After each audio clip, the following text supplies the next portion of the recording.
আসসালামু আলাইকুম ওয়া রাহমাতুল্লাহি ওয়া বারাকাতুহু। সূরাতুল বাকারার লাস্টের যে দুইটি আয়াত রয়েছে, এই দুইটি আয়াত অত্যন্ত গুরুত্বপূর্ণ দুইটি আয়াত। এই দুইটি আয়াতের ফজিলত অত্যন্ত গুরুত্বপূর্ণ। একবার হুজুর সাল্লাল্লাহু আলাইহি ওয়াসাল্লামকে জিজ্ঞাসা করা হইলে তিনি সর্বপ্রথম সূরাতুল ইখলাসের কথা বলেন, দ্বিতীয়তে আয়াতুল কুরসির কথা বলেন, ৩ নম্বরেই বলেন যে সূরাতুল বাকারার লাস্টের যে দুই আয়াত রয়েছে, এই দুই আয়াতের ফজিলত গুরুত্বপূর্ণ, আল্লাহ রাব্বুল আলামিনের কাছে অনেক বেশি। আপনি মনে করেন যে ব্যক্তি প্রতি রাত্রে অর্থাৎ রাত্রেবেলায় এই দুইটি আয়াত তিলাওয়াত করে ঘুমাবে, সারা রাত্র সে নফল আমল করার সওয়াব পাবে। এটা কি চারটাখানি কথা? অনেক বড় একটা কথা। সে ঘুমিয়ে থাকবে অথচ সে সারা রাত্র নফল ইবাদত করার সওয়াব পাবে যে ব্যক্তি এই দুইটি আয়াত তিলাওয়াত করে ঘুমাবে। হযরত আলী রাদিয়াল্লাহু তাআলা আনহু বলেন, যারা জ্ঞানী তারা তো অবশ্যই এই দুইটি আয়াত তেলাওয়াত করা ছাড়া ঘুমাতেই পারে না। তো এই আয়াত দুটি সম্পর্কে একটা মজার ঘটনা শোনাই আপনাদের। একবার হুজুর সাল্লাল্লাহু আলাইহি ওয়াসাল্লামের কাছে জিবরাইল আলাইহিস সালাতু ওয়াস সালাম এসে বসেছিলেন। তো বসে মাথা নিচু করে বসেছিলেন, হঠাৎ একটি আওয়াজ শুনতে পান সবাই। তো এই আওয়াজ যখন হয় তখন জিবরিল আলাইহিস সালাতু ওয়াস সালাম মাথা উঁচু করে আকাশের দিকে তাকালেন। যখন মাথা উঁচু করে আকাশের দিকে তাকালেন তখন তাকে জিজ্ঞাসা করা হলো কি জন্য তাকিয়েছিলেন। তো তখন জিবরিল আলাইহিস সালাতু ওয়াস সালাম বলেন যে আসমানের এই দরজা ইতিপূর্বে আর কখনো খোলা হয়নি। এই মাত্র একটি ফেরেশতা পৃথিবীতে প্রবেশ করেছে, যা ইতিপূর্বে ওই ফেরেশতা আর কখনো পৃথিবীতে প্রবেশ করেনি। অর্থাৎ এই দরজাটা এই এখন মাত্র খোলা হলো, আর কখনো খোলা হয়নি। এবং এই দরজা দিয়ে যেই ফেরেশতা এসেছে তিনি পৃথিবীতে আর কখনোই আসেননি। তিনি এসে সালাম দিয়ে যে সুসংবাদ দিলেন, বললেন যে দুটি নূরের সুসংবাদ রয়েছে। দুইটি নূরের সুসংবাদের ভিতরে একটা হচ্ছে সূরাতুল ফাতিহা। অর্থাৎ তিনি এসে বললেন যে আমি দুইটি নূরের সুসংবাদ নিয়ে এসেছি, যা ইতিপূর্বে আল্লাহ আর কোনো নবীকে দান করেন নাই, আর কোনো নবীর উম্মতকে এই দুটি সুসংবাদ দান করা হয়নি।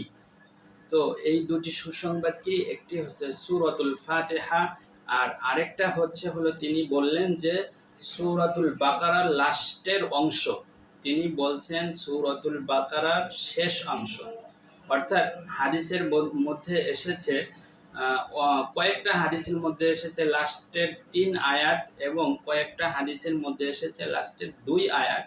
তো আমরা যদি ৩ আয়াত পারি তাহলে ৩ আয়াত পড়ব। লিল্লাহি মা ফিস সামাওয়াতি ওয়া মা ফিল আরদ, এখান থেকে ৩ আয়াত হয়।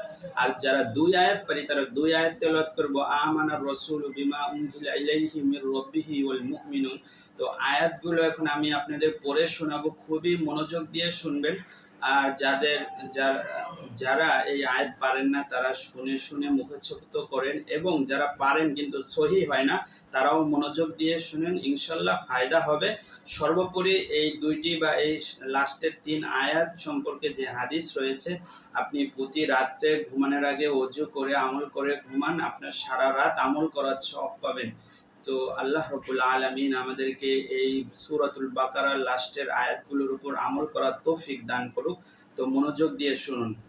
এই দেখেন, এইটা হচ্ছে যদি লাস্টের ৩ আয়াত ধরি তাহলে লিল্লাহি মা ফিস সামাওয়াতি ওয়া মা ফিল আরদ, এইখান থেকে। আর যদি লাস্টের ২ আয়াত ধরি তাহলে হবে আমানার রাসূলু, এইখান থেকে। তো কিছু কিছু হাদিসের মধ্যে এসেছে শেষাংশ, আবার কিছু কিছু হাদিসের মধ্যে এসেছে ২ আয়াত, কিছু হাদিসের ভিতর এসেছে ৩ আয়াত। তো আমরা সতর্কতার জন্য ৩ আয়াতই তেলাওয়াত করব। আপনি চাইলে ২ আয়াতও তেলাওয়াত করতে পারেন, আপনি চাইলে ৩ আয়াতও তেলাওয়াত করতে পারেন। তো আমরা ৩ আয়াত তেলাওয়াত করব, যেহেতু সমস্যা নেই আমাদের। লিল্লাহি মা ফিস সামাওয়াতি ওয়া মা ফিল আরদ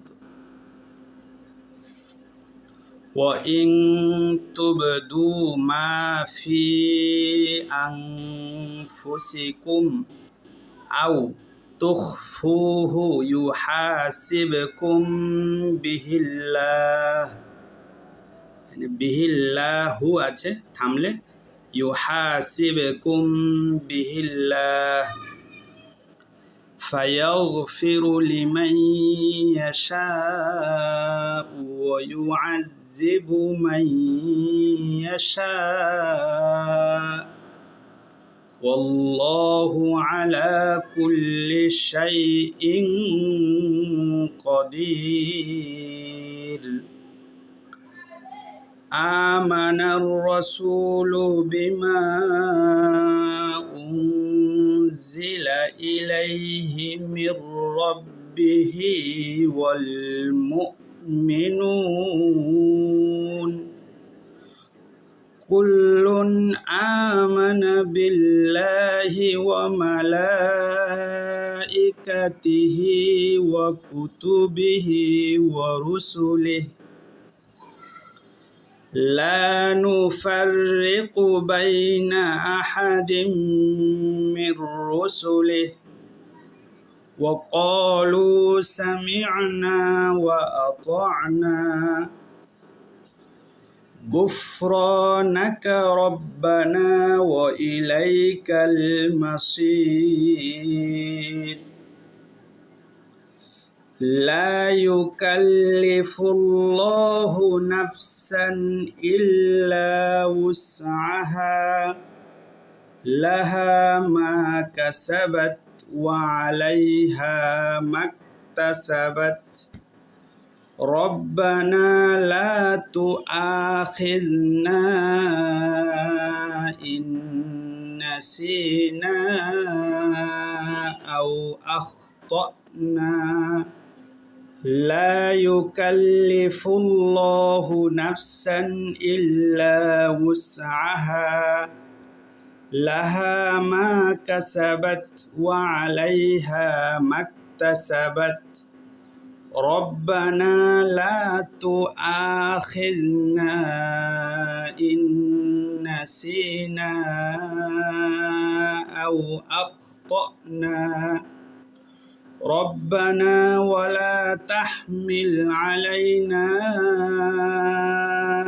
إصرا كما حملته على الذين من قبلنا ربنا ولا تحملنا ما لا طاقة لنا به واعف عنا واغفر لنا وارحمنا أنت مولانا فانصرنا على القوم الكافرين